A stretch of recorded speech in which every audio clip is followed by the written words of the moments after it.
Hello, this is John Bowen. The courses are ie411 and ie561. This is lecture number 5. We're going to talk about two things, a little bit on basic hazard management and a little bit on structures. And it's kind of interrelated. So let's get started.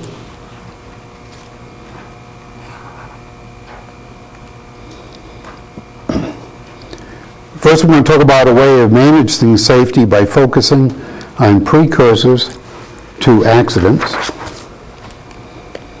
And the second is an example of a structural failure that was actually a safety success.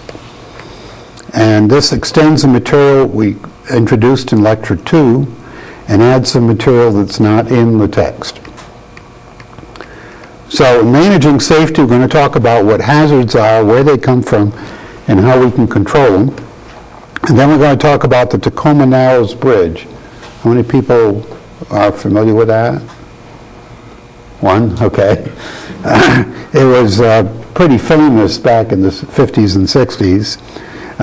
This we could describe as a spectacular engineering failure, but it was also a safety success, and we'll talk about that.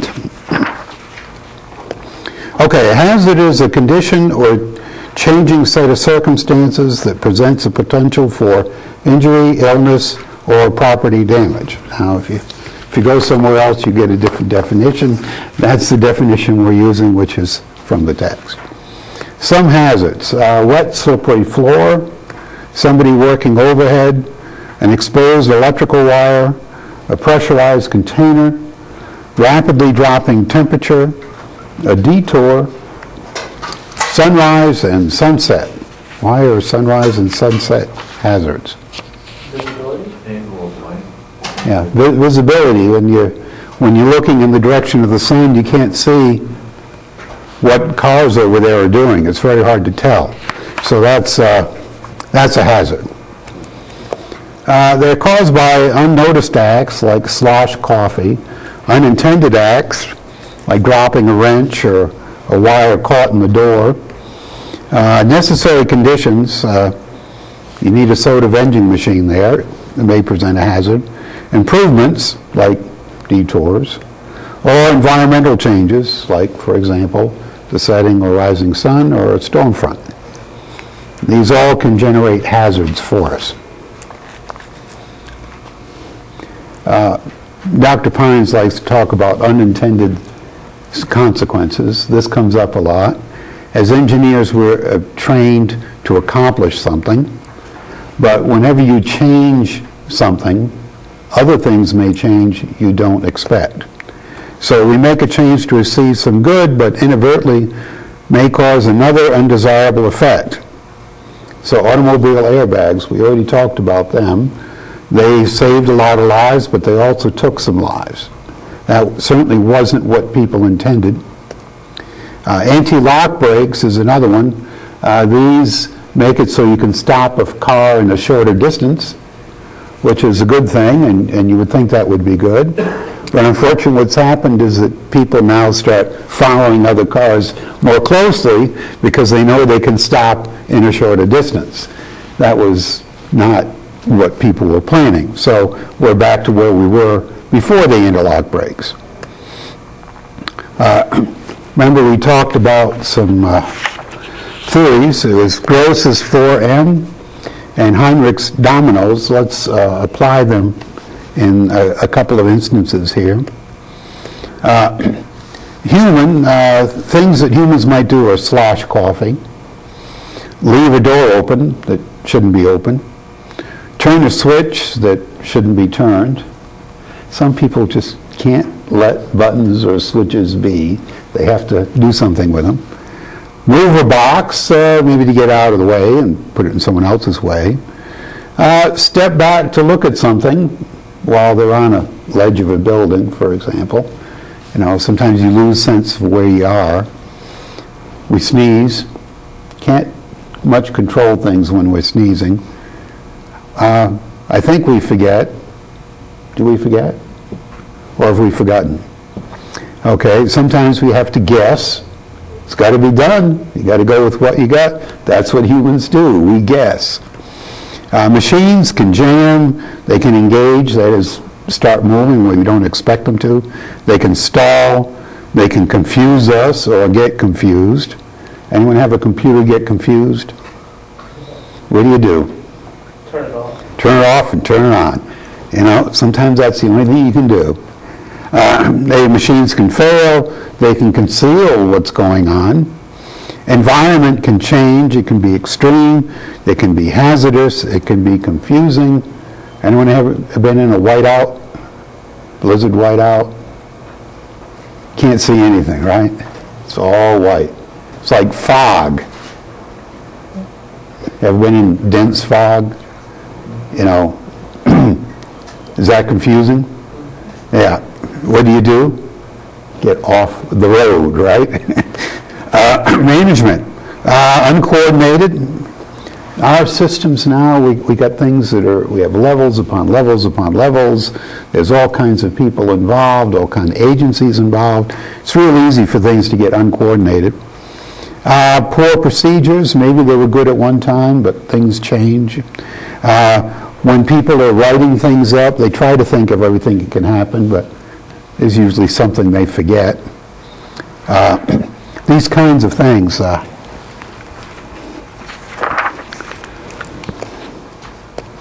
Heinrich's dominoes can have an injury, let's say a broken arm, due to an accident, slipping on the floor, due to an unsafe condition, wet floor, due to, that was the hazard, by the way, due to undesirable trait, sloppiness, that's a good enough word, and due to a social environment of laxness. People just don't care anymore. Companies downsizing 75% of their employees. Nobody's thinking about the job. They're thinking, wow, who can I fax my resume to, right? That kind of thing. Whatever's going on. Okay, any questions or comments? So this is nice. How do we manage them? I mean, that's what we're trying to do. First is recognition. And there's two parts. One is detection and the other is identification. Then what we'd like to do is eliminate the hazard. That's usually the best thing to do. To control it, if we can't eliminate it, we can restrict access. We can advise workers or other people about the hazard. Or we can try to reduce consequences. And let me give an example here. Recognition, two parts. One, the floor is wet. The second part, wet floors are slippery. If you leave one of those two out, there's no recognition. You have to recognize the condition and that there's a hazard in that condition. Okay? Elimination, fix the leak wherever the water came from, mop the wet spot up, it's eliminated. But maybe you can't do that. Control. So you can't, let's say you can't do it. Maybe it's a leaky roof and it's raining. It's New Mexico, right? What do you do if the roof leaks? You wait until it stops raining. Then it doesn't leak anymore. See, then you don't have to fix it. Okay. We can restrict access, put up a barrier. I've been in a grocery store, they have those yellow things up. Caution, wet floor. Just put it up there. Let people know that there's a problem there. Not let them out. You could advise workers, put up a sign. Okay. You can reduce consequences, change the floor surface, have people wear shoes that are less slippery, have mats, etc. Can we turn on the camera? Camera on? Overhead camera? Any camera? Hello? Can we get the camera on? I don't think they're there. Okay, well, I'll show you guys. This is a material, a sample of a material that's called dry deck. Okay, and the idea is it's a rubbery plastic and has the little feet, and you put this down on the floor, it interlocks and everything, so it won't slip. So if liquid spills, it goes underneath, and it doesn't provide a hazard or present a hazard to people that are on it. Now, in the event they should slip and fall, it's rubbery, so it has some shock absorbing value, and it will reduce the degree of injury. Okay? So we'll get that. Maybe I'll scan that and put it in the, I'll put it in the presentation, since we're not going to get it from here. Okay, let's go to something more subtle. This is the SR100 SCSR respirator. It's SCSR, self-contained self-rescue unit. It's an emergency respirator, provides 60 minutes of air. And the idea is either to give you time to get out of somewhere, or time give you ability to wait somewhere for rescue. Used mainly in mines. Now, they had an incident, and this was the latest report on that incident. According to the incident, they determined there were 6,672 units around. This particular company had 64% market share. They found 272 that were defective and removed them. That's less than half of 1%. And there's the link to the report, which I won't click on right now. Now, let me explain this if you're not, how many people are familiar with these things? Okay, we got one guy. And let me explain it. These things provide safe air by using chemicals to react with carbon dioxide and moisture in exhaled air, and it reduces the level of carbon dioxide and increases the level of oxygen in the air so you can rebreathe it. This particular method provides about 1 hour of air in a very small package. If we tried to compress air and do it that way with like compressed air or compressed oxygen, we need something much, much bigger to last an hour. So this particular method, firemen use things like this. It's used a lot. It has some dangers associated with it, but this is a great benefit, which is why we see this is used. And the other thing is these chemicals are fairly stable, so you can set this thing on the shelf and leave it there. This is what it looks like. Isn't that cute? It's, there it is, 7.75 inches by 4 inches by 5.5 inches. It's all sealed up here. There's an indicator up here that lets you know if moisture got in which case it's no good. In fact, if you're lucky, it doesn't blow up if moisture gets in. That's a problem. There's another moisture indicator. There's a thing over a decal over here that will discolor if this gets too hot or too cold, because that's another problem. It's designed to be stored for a long time and also indicate if it has a problem. There's a link to the picture. Here it is when you open it up. Okay, this is the main unit here. This thing that looks like a napkin down here is actually a bag. Okay, a set of goggles. It's supposed to be a nose clip. That's a heck of a nose clip if that's a nose clip. Okay, here it is in use. Goggles, nose clip. There's the main unit, the red thing. This is a breathing hose, which goes into the mouth. This is what you breathe through. And down here is the breathing bag, and in this bag, that's where the air that you exhale goes, and then it's drawn through the unit in order to reduce the carbon dioxide from the moisture in the carbon dioxide. So this is, the ones used by firemen are not this floppy, okay? This is not designed to be used every day. It's for emergencies only. Okay, so that's what it looks like and how it works. Here's some technical stuff. It's about 6 pounds or 2.6 kilograms, everything put together. Once you use it, it drops down to about 5 pounds. It'll deliver about 100 liters of oxygen, or 3.5 cubic feet. The important thing is if you're not exerting yourself, if you're doing mild things or waiting for rescue, it's rated for 60 minutes. Although I think I saw something recently, they've downgraded these to 50 minutes. You used it recently, is it? No, I haven't used it. No, okay. But I think they downgraded it to 50 minutes, but nominally it's 60 minutes. The storage temperature is between 32 and 130 degrees F, and the maximum storage life is 10 years. Now, this is 10 full years, assuming that the moisture indicators stay blue, the seals are not broken, no signs of physical abuse, and not exposed to temperature extremes.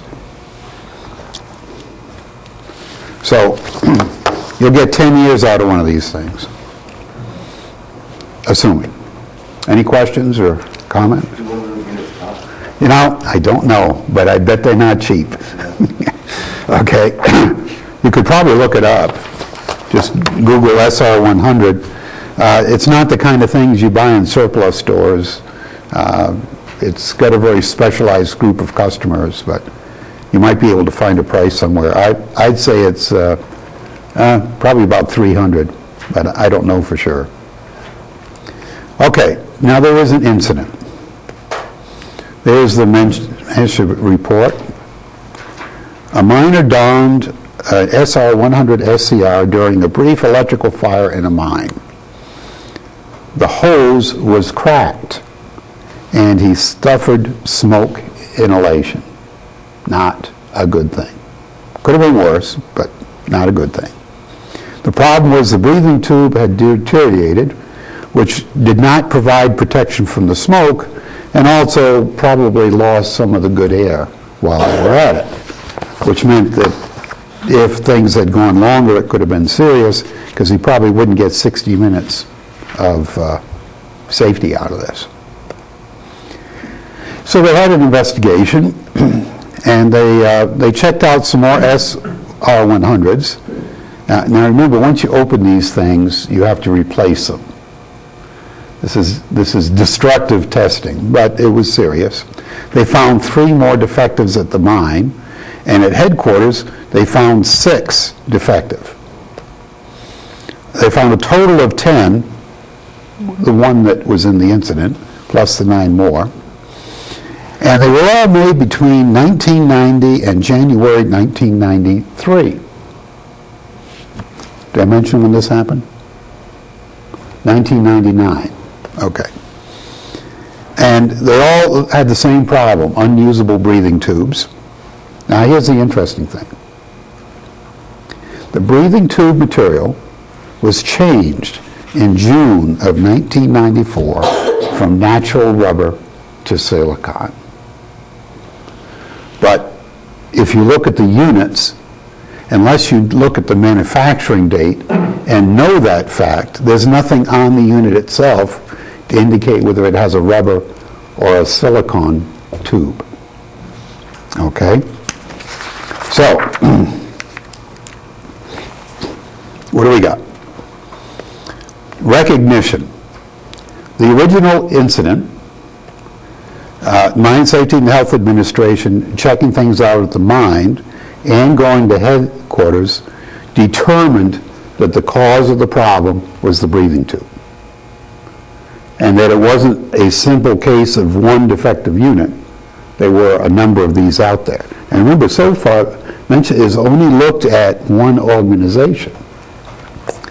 The probable problem was that the silicon tube SR100s had a 10-year life, and the original SR100s were certified for 5 years. Now let me remind you a couple of things here. All the defective ones were made when? Okay, 193 or earlier, right? When did this happen? 99. 1999. How old were these units? 6 or older. 6 years or older. What was their shelf life? 5 years. What do you think happened?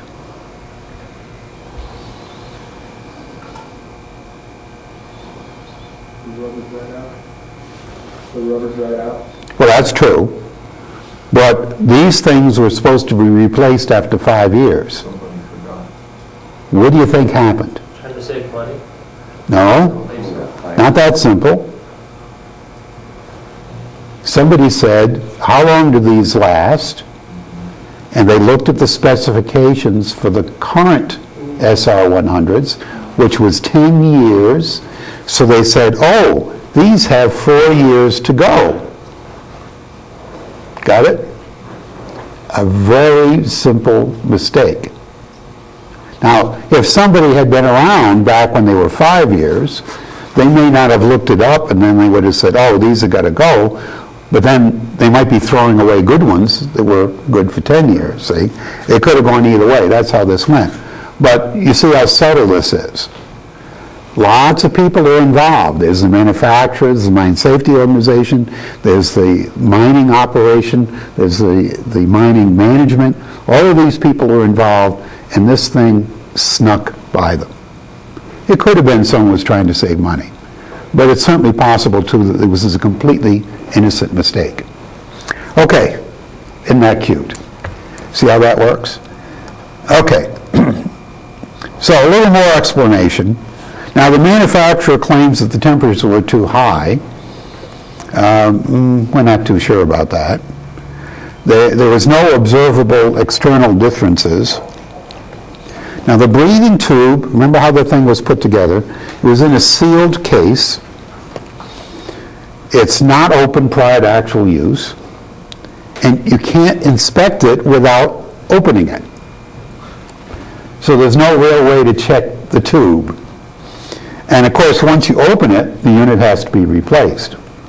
So what did NIOSH says, well, any unit manufactured before 6794 may be defective. Technically, if it was manufactured before 6794, it's expired, because this happened in 1999, and I don't know when the report came out, but it was certainly no earlier than 1999. So they put out an advisory. Each unit manufactured prior to 6794 should be retrofitted by the manufacturer, replaced with a new unit, or replaced by some other approved unit. Okay, now let me give you a little more. See, here's the 1999, okay, that's when they did, 1999, NIOSH respirator alert. And notice what it says here, manufacturing date. Notice what's not on this unit.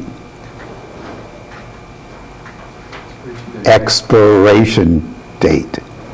If they had put expiration dates on the units, then it would have been obvious that the ones manufactured before 94, were defective or should be replaced.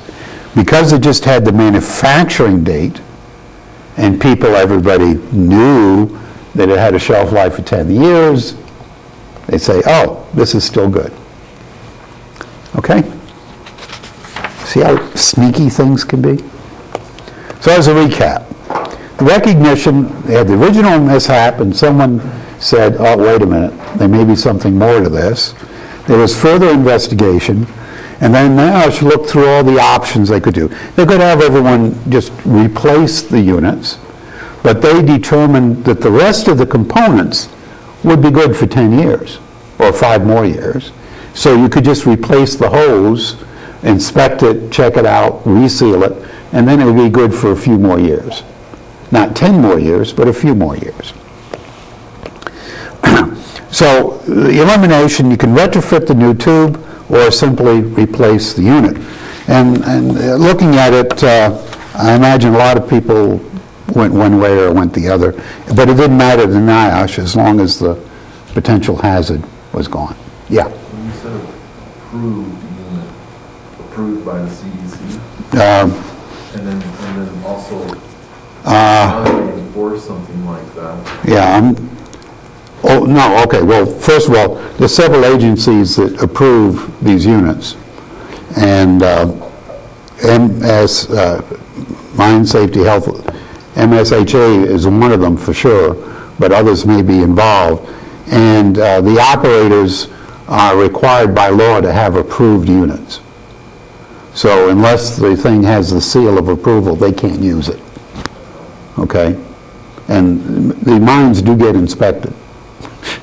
And the inspectors look at things like that because those are the kind of things you can't brush under the rug too easily. Okay? So that's what I mean by approved. So if we look at 4M, let's see.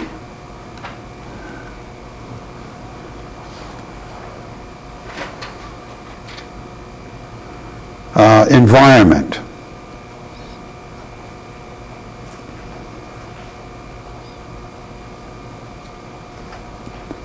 Anything in the environment here? You can say temperature, could you? Yeah, you know, it could have been.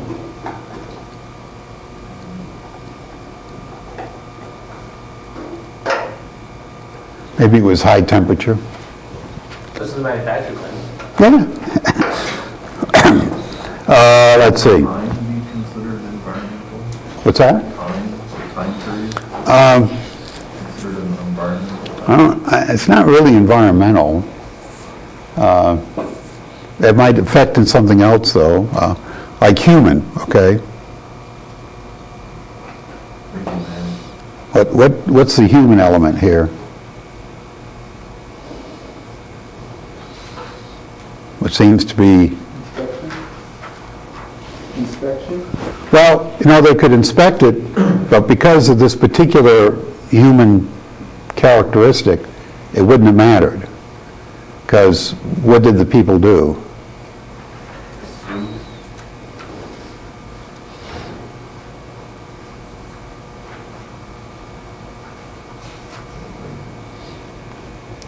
What did they assume? They assumed it was a current model. Well, 10-year. And they assumed the 10-year. They assumed a 10-year life. Whoops. Right? That seems to be the root cause. They just added 10 years to the manufacturing date and said, oh, we're still okay. Okay, that's a good one for human. What do we got? Machine. Anything here? No expiration date. I think I would put that under management. So management, no expiration date.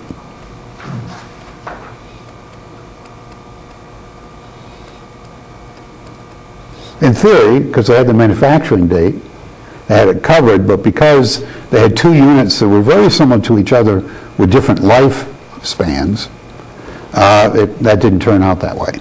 How about machine, though? Question about that. How come the company, like, they didn't, when the investigation happened, it didn't dawn on them that, hey, we changed units at this point in time? Did they not have records of the fact that they changed their lifespan? Yeah, they have records of all this. Right. It's just that like I often say, the problem we have with design is things are often designed by people who don't use them. So the people manufacturing these units, they were looking at it from their perspective, okay, and they probably sent out bulletins that said, these are now 10-year lifespans, but didn't remind people that the old ones were 5, okay? Whereas the people in the field, they have to make decisions based on the information in hand. So if they have a current manual, it says 10 years, and what's on the unit is the manufacturing date. Right. And that's where the issue comes up. The people that were labeling these units didn't sufficiently put themselves in the position of the people using these two kinds of units. Right. Now, it could have been solved like they could have used a different model number, like SR100A, to let you know that that something had changed. But for some reason, they kept the same model number, Okay, you know? I guess that makes sense. And that's probably where the root problem was. Right. So, so no expiration date, same model number. Something for machine be like the destructiveness of the inspection. Not really easily inspected.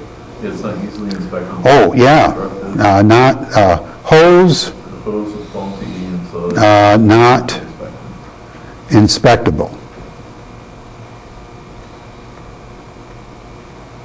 And then the rubber hose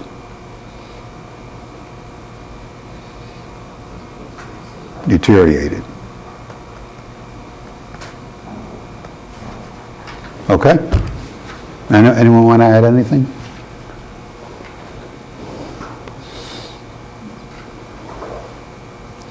Okay. Let's see.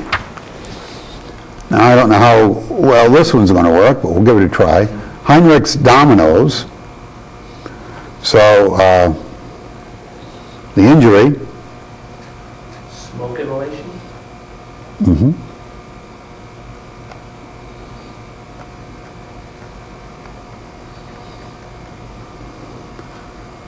Okay, and see, then the accident.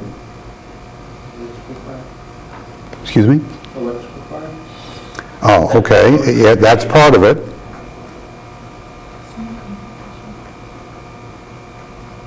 And also, Hose deterioration? the hose breaking.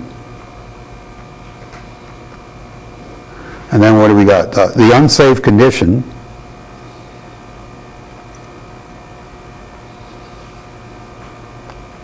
Expired? Well, now let's think about the units. What's unsafe about them? No expiration date? No expiration date. Not inspectable.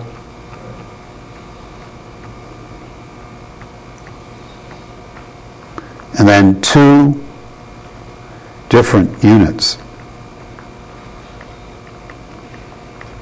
Okay, let's see. So what do we got? Undesirable trait.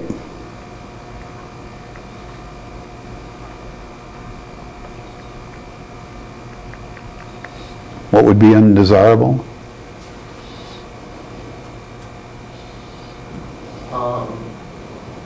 Ignorance? Ignorance? Ignorance is a condition rather than a trait.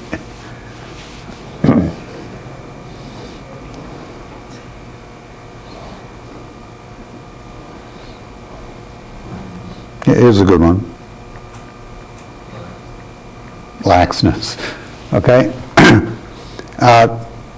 And then the social environment. No, these people are very task-oriented. Mining isn't really that profitable. They go down there and it's very dangerous work. You have to spend a lot of money making it safe. If you're mining something like coal, you get dollars per ton. You know, it's not, there's not a big reserve of cash there. So people, and there's lots of things people have to check. So because they're task-oriented and they're busy, they tend not to stop and think about things that much. Because at some point, they became aware of the fact that the life went from 5 to 10, and somebody should have said, well, wait a minute, what about these units we already have? See, and that didn't happen because everybody's busy doing that kind of stuff. Okay? Anything to add?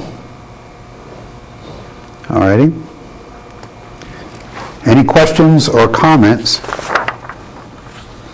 before we go to a new topic? Kind of reminds me of a nuclear facility where you prepare, most of your work is getting ready to work, and you work for about 2 minutes or 3 minutes, and then you're done. You go on to the next step.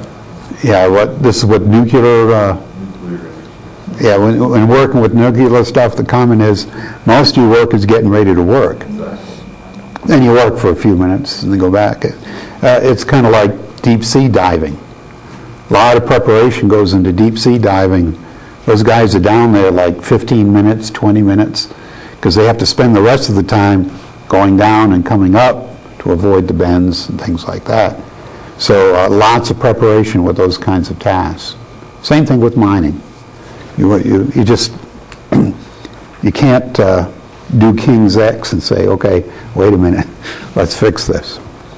Okay, now this is what we can call theories of frequency. First we'll start with classifying events into three categories: a serious accident, an accident, or an incident.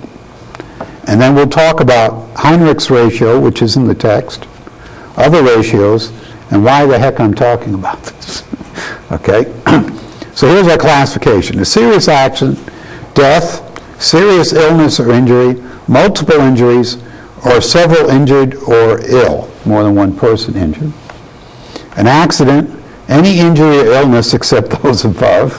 Okay? And then an incident is a mishap that does not result in an illness or injury.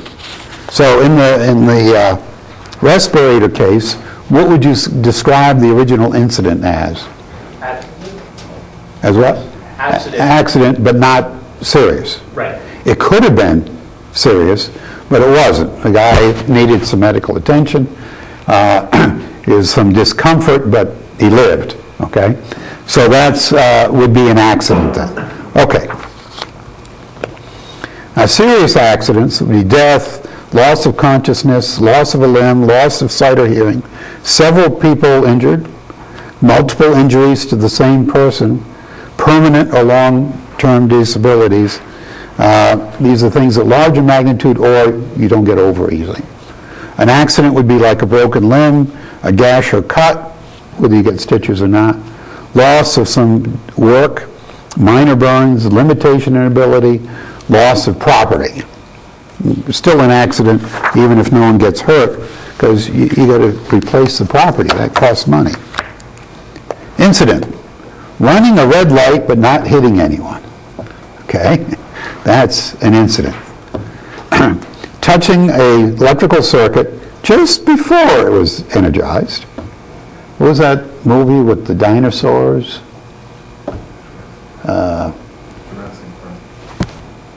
Jurassic Park. Remember the kids on the electrical fence? And the kids on the fence, and then you cut away to the guy who's trying to restore the power, you know, and the guy gets off the fence just before the power is restored. Yeah. That's an incident. Any near miss, there's no injury, and that's mainly due to luck, okay, or the script, as it was in Jurassic Park. Now, Heinrich examined lots and lots and lots of these accidents reports, and this is what he found out. Of 330 events, there would be one serious accident on the average, 29 accidents, and 300 incidents. Now, of course, this doesn't mean that if you have a serious accident, you're out of the woods until 329 incidents occur. This is all statistical information. But this is the ratio of how things happen. So why Heinrich? Well, you could be early or late at a traffic light. Any collision, the cars could hit or not hit. There could be a serious collision or not. A falling object, you know, someone drops a penny from the top of the Empire State Building. It's not like getting hit by a bowling ball. Any temporary hazard at all, like a wet floor. Any intermittent hazard, like sunrise, sunset. Okay? And, of course, luck. So here's a little story. The saga of Harry and Mary. This is a parable of two star-crossed workers. No music. It's a silent film. So here's the actors. Harry is a maintenance worker. He's conscientious and hard-working. Mary is a floor supervisor, type A personality. Everyone know what that means? Bossy. Okay. Tries to be everywhere, hardworking. These are good people, all right? So Harry looks up in the overhead in the factory, and he sees a bolt that's loose. You can see it's vibrating. And he says, aha, there's a hazard. I'm going to fix it. There he is. He sees the hazard. Meanwhile, okay, Mary is walking across the plant floor, and it's a really hot day, and she's taken off her hard hat in order to kind of get some of the moisture out of her hair. Guess what happens? Fumble fingers Harry drops the wrench. Now let me explain. We don't have video here, so we'll go by audio. I don't mean wrench or even wrench. I mean wrench, okay? This thing is coming down in the air towards Mary. Okay. Hey, we got video. All right, back to the camera, computer rod. So he drops it, and it goes down. So let's, while it's falling, let's figure out what's happening here. We got time, plenty of time. The formula is kinetic energy is 1/2 mass times the square velocity, and I'm sure at some point you went through and you figured out the terminal velocity, blah, blah, blah, blah, blah. And then after you did all that, they showed you the easy way. The kinetic energy at the end of the fall is equal to the potential energy at the beginning of the fall due to conservation of energy. Okay, so the wrench fell from 30 feet, 10 meters. The weight of the wrench is 2 pounds, okay, or 10 newtons. So the potential energy is 60 foot-pounds, or about 100 newton meters, depending on whichever you can relate to. If you're having trouble with that, this is equivalent to the kinetic energy of a bowling ball dropped from a height of 3.75 feet. Anyone ever drop a bowling ball on your foot? You probably dropped it from less than 3.75 feet, probably like from a foot or two, and it's no fun. So, this is what we got, and there is the wrench falling. See, we had plenty of time. It's still falling. And there's Mary down there with her hat off, and then that's what happens. The wrench just missed her. And she reacts in a normal human way, and Harry skulks off into the recesses of the overhead and avoids Mary for the next day or so. Okay. Now, of course, what could have happened is it could have hit her in the noggin, which would have been pretty serious. Incident, accident. What's the difference? Injury. Yeah, but aside from that, what's the difference? Timing. Timing. Timing. She was moving. Location. Okay? So I would say that a lot of accidents occur because of coincidences. And a lot of accidents are incidents because the coincidence doesn't quite work. And in reality, Mary was moving, so it's the timing. There's alignment.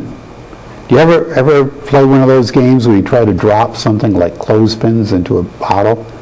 Not nearly as easy as it looks, right? So even if it was trying to hit her, it would be hard to do. There's a matter of whether the hat's on or off. That's, again, timing. There's the matter of losing the wrench. Okay. If the nut had not been loose, Harry wouldn't have gone up there. Okay. And then there's the matter of the height. I mean, if the wrench had been down here on the floor, if he dropped it a couple of inches, nobody would have cared. All of these are factors. And unless all these factors are just wrong or just right, you're not going to have an accident. Instead, you're going to have an incident. And the trouble with incidents are a lot of times people don't notice them. So these theories described in the text, Heinrich is, okay, and then here's Bert Gurman also had one, and Fletcher had one. I don't think these are in the text. I call these all coincidence theories because the reason why we have these ratios is because the difference between here and here is a matter of coincidence. And to the same extent, the difference between here and here is also a matter of coincidence. Like if Mary got hit on the head but had the hat on, you would have maybe a headache. The hats are pretty good nowadays. But if the hat was off, Mary may end up in the hospital. Again, that's coincidence. And it's because all these things have to occur simultaneously, that's why we see these big number differences. So what good is this? We get a lot of incidents.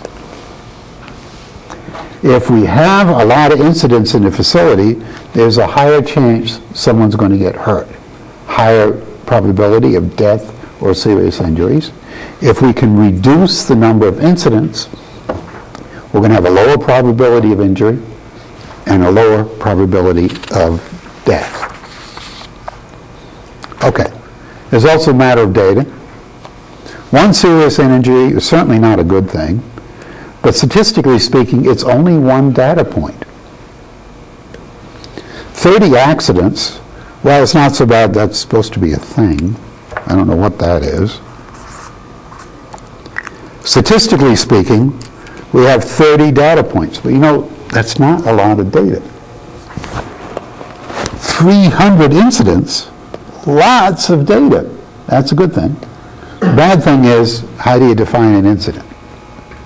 You know, people are busy in a factory or whatever. They're working hard. They don't want to sit down and document every near miss. And you don't want them, different people are going to have different levels of understanding what a near miss is. So what you have to do is come up with a way of defining what a near miss is and then establishing a policy to report each one of those near misses. Because it's not so obvious that it's an incident, and it's not so obvious why you need to report it. Okay. Now, if you have company A with 300 incidents a year, you can expect 30 accidents and one very serious injury. We can reduce the incidents to 30 a year. Now you're expecting only 3 accidents, 1 chance in 10 of it being serious. So it's difficult to focus on incidents, but there's a possibility of having a pretty big benefit. Now, one more thing about Heinrich's ratio. 129, 300, more or less. OSHA only asks you to report these, not to report these. So if a company is going to depend simply on OSHA's reporting requirements, unless the company is very large, they're not going to get enough data to manage their safety environment. They need to pick up some of these incidents to get a better idea of what's going on. OSHA doesn't want to hear about this because they have enough trouble analyzing this data. Remember, they hear from all employers all over the U.S., so they get tons of data using this standard. But if you're in a private company and you've only got 100 employees, really, you may not have 300 incidents. You may only have 50 incidents a year. So we can't accept, normally, we can't just simply accept OSHA's requirements as the standards for collecting data. And we'll talk more about that next. So your company's definition of serious accidents and incidents need to align with what OSHA is considered. Serious accidents and accidents have to be aligned with OSHA. Very good idea. It saves reporting errors. So just go with their definitions. But what I'm saying is, if you want to manage safety, you may want to add some incident categories that OSHA doesn't require, so you have a better idea of what's going on before you get these accidents and serious injuries. Okay? Leading indicators. As an indicator. And some thought has to go into this, because you don't want people wasting time reporting incidents that don't tell you anything. And we will talk more later. You could also look at how insurance companies. I'm sorry? Well, could you possibly look at how an insurance company is going to insure you? Yeah, now that's another issue. If you're not careful about the records you keep, insurance companies may use it against you. On the other hand, insurance company may come up with incident descriptions which they use, which you can use. And insurance companies, again, they got lots of good data. Okay. Now, in the text they mentioned Murphy's Law. Murphy actually worked out at White Sands. Okay. And the text says if there's any way the technician can do it wrong, he will. That's not what Murphy said. He said when designing a system, assume that if there's any way the technician can do it wrong, he will. Completely different idea. I don't know how imaginative you are, but if you're in the design of systems, Murphy's got good advice. And the results were a very high standard of safety because he was so insistent on this. And it's human nature, and designers often say, well, we'll let the operator figure it out. And Murphy wasn't of that school. Okay, now in lectures 6 through 14, I want to warn you, this is Unit 2. Unit 2 is going to be all about specific hazards, and this is what we're edging into right now. Structural safety, trips, slips, and falls, electrical safety, chemicals, radiation, about a dozen more. In this unit, we're going to focus on the physical aspects of these different things. And you'll see a lot of the self-checked exercises there, because there's a lot of computation and that stuff you had back in statics and dynamics and chemistry, and you did have all that stuff, right? Yeah. Bad dreams about it yet, right? Okay, any questions? All right, so summary of what we did so far. Hazards are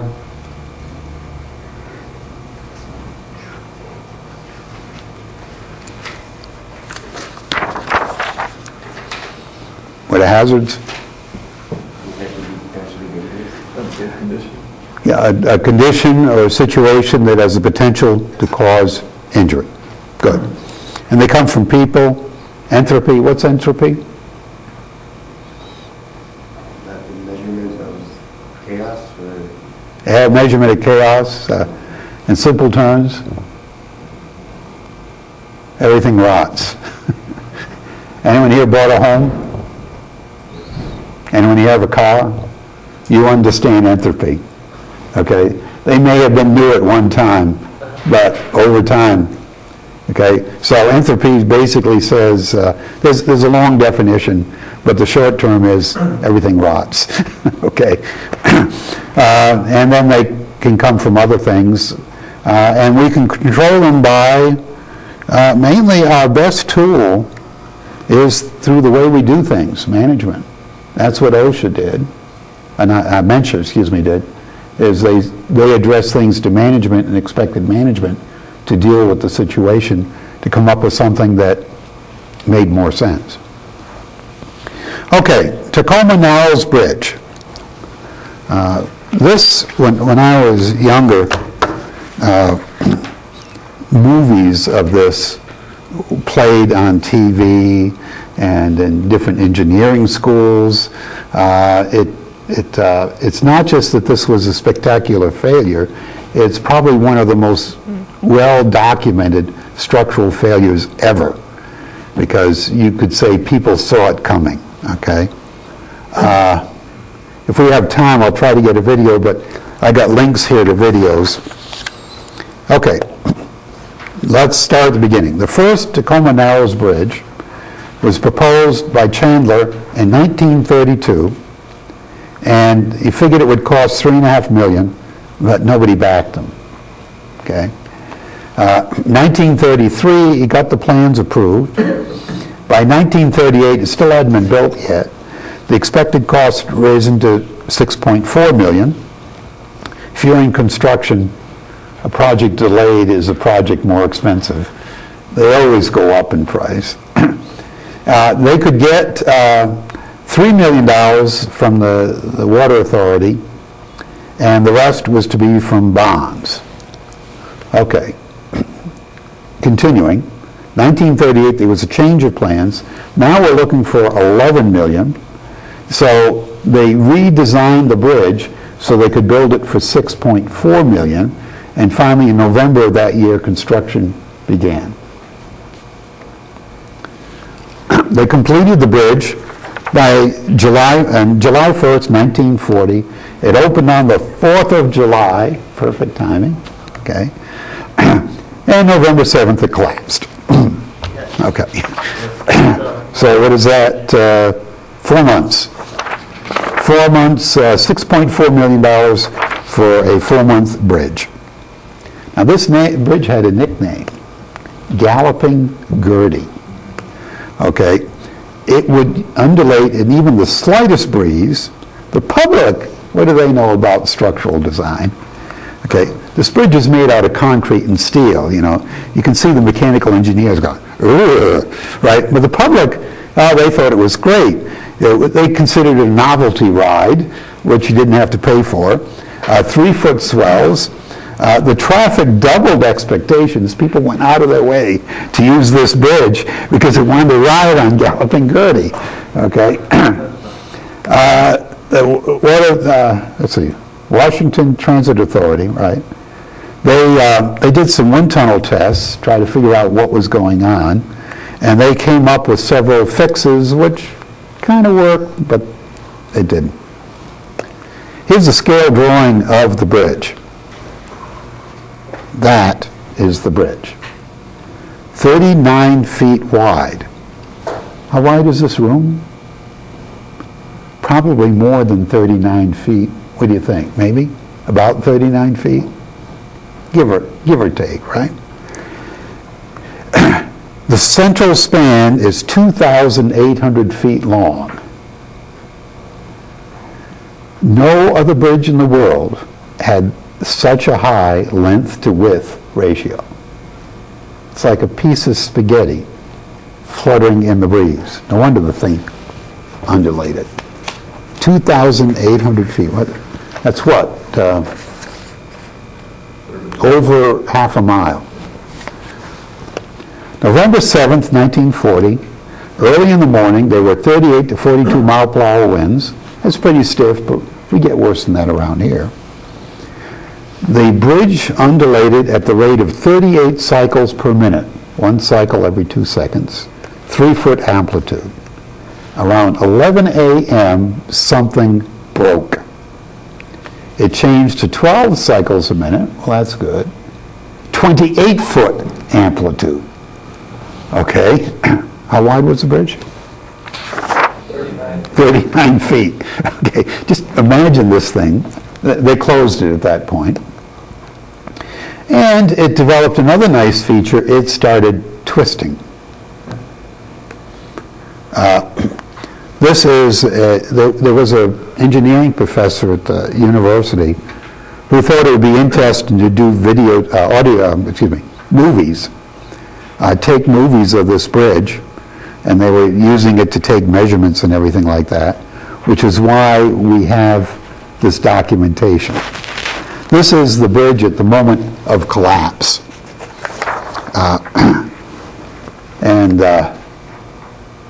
Here's the side view.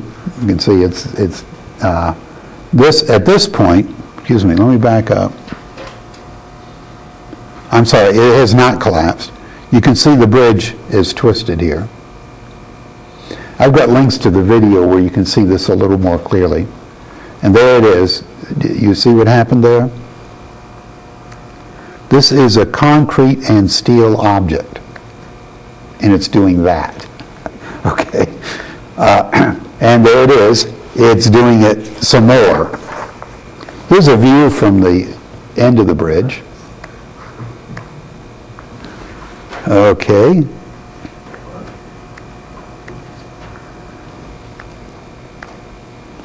What do you think? Would you go on that bridge? There's a car out there. Somebody did. Okay. So now we get, that was the entertaining part. It looks like a walking path on the side. Yeah, actually, if you go to the video, Yeah, there's a little walking. what happened, I think there's a person there, I may be wrong. What happened was this guy went out on the bridge and it started acting really weird, so he stopped the car and he walked back and left his dog in the car. So another fellow went out, I think he was a engineering professor. He went out to the car to try to rescue the dog. He got bitten, so he decided to leave the dog, and they have in the video him coming back.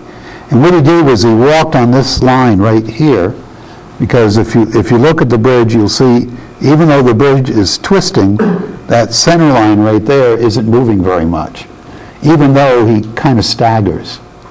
It's pretty dramatic in the film. But he made it all right. The dog didn't, by the way. Okay, so 11 a.m., 600 feet of the roadway fell and tears out the girders below it. And then by 11:10, 10 minutes later, there was an unbalanced load on the towers. The side spans sagged 45 feet, and the towers themselves deflected 12 feet. So here we are. This white stuff down here is where the roadbed is just falling from the center. Here we have the most dramatic moment right here, where the bridge just collapses in pieces. And here's the aftermath, and you can see somewhat the sag. It's clear in this picture. That's not supposed to be like that, okay? And because it's sagged, it means these center towers are being pulled back. Here's some details of parts of the bridge. Can you see here the girder? These are big girders, okay. The girder is buckled. Here we have another one that's buckled. Here's some underneath. Now, again, these are girders being buckled, but the thing to remember is these things were flexing when the bridge was doing its dance.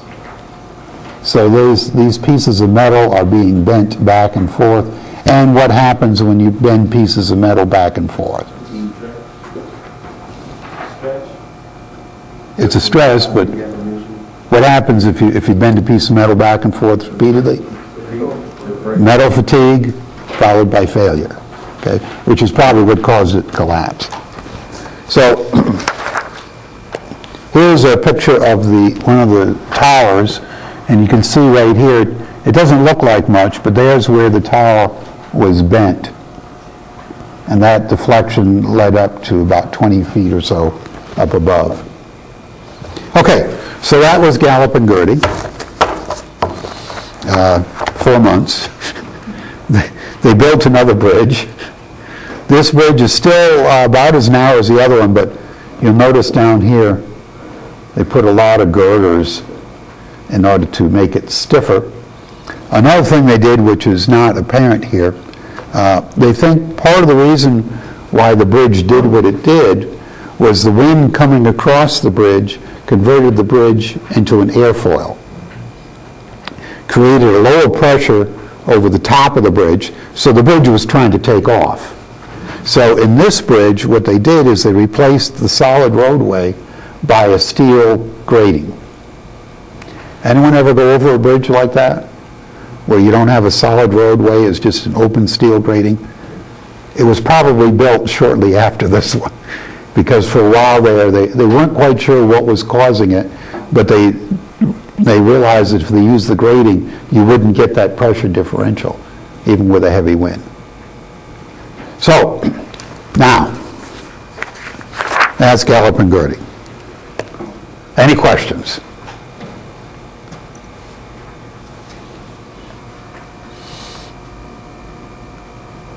So how was this a failure? Bridge collapsed. Yeah, well, how much was it? 6.5 million?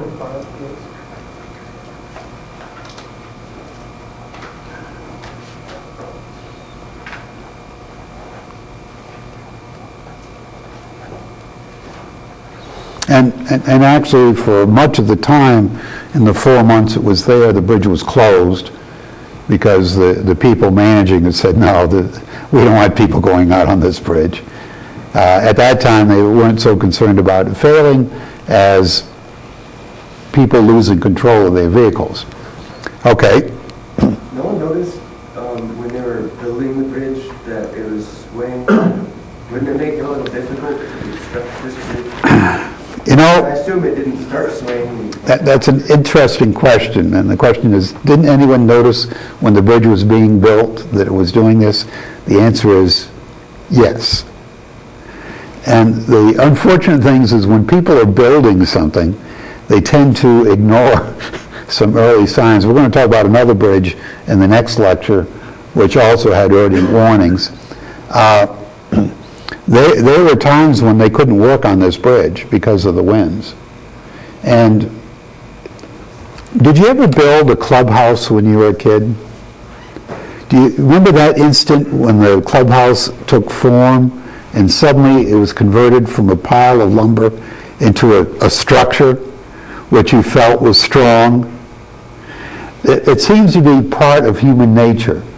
So I think they think that, well, this is a problem now, but once we get the bridge built, everything will be okay. They weren't right this time, of course.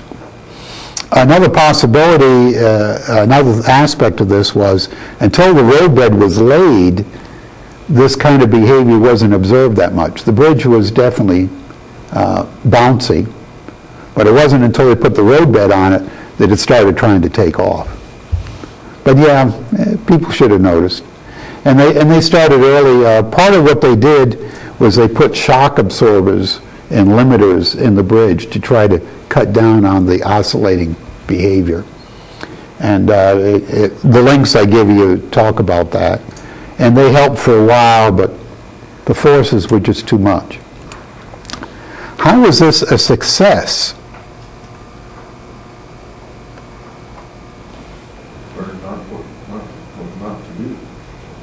Okay, learned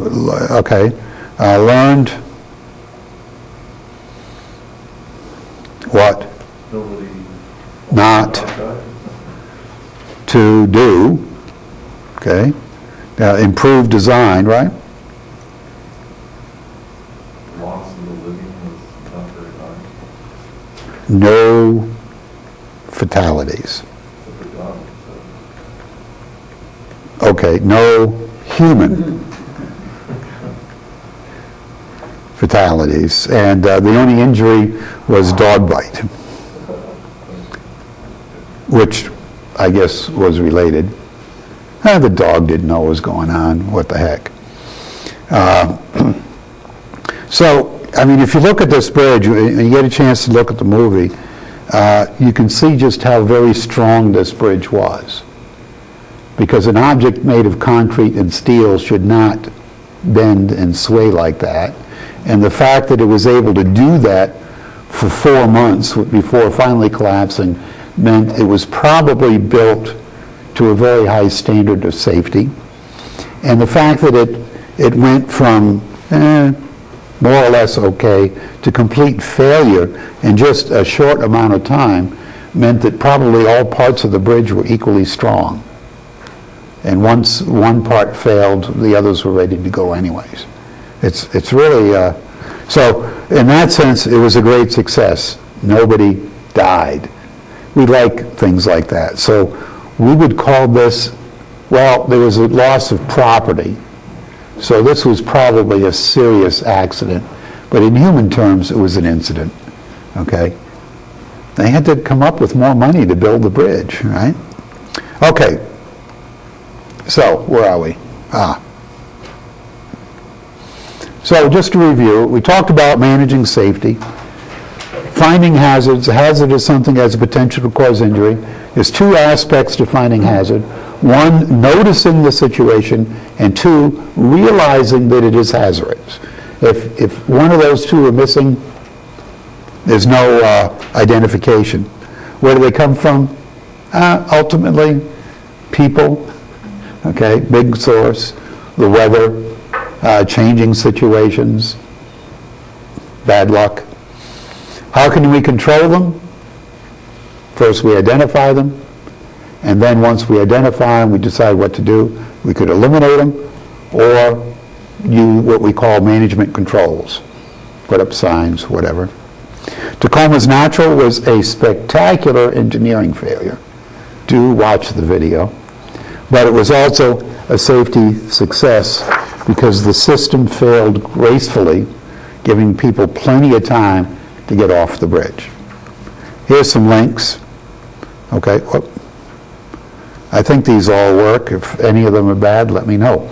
Okay, for next time, we're going to continue on structural safety. More on, these are going to be real disasters now. We're going to go on to things which I call non-structures, or things we don't normally think about structures, and you can read about all this stuff in Chapter 10. Any last minute questions? I guess we're done.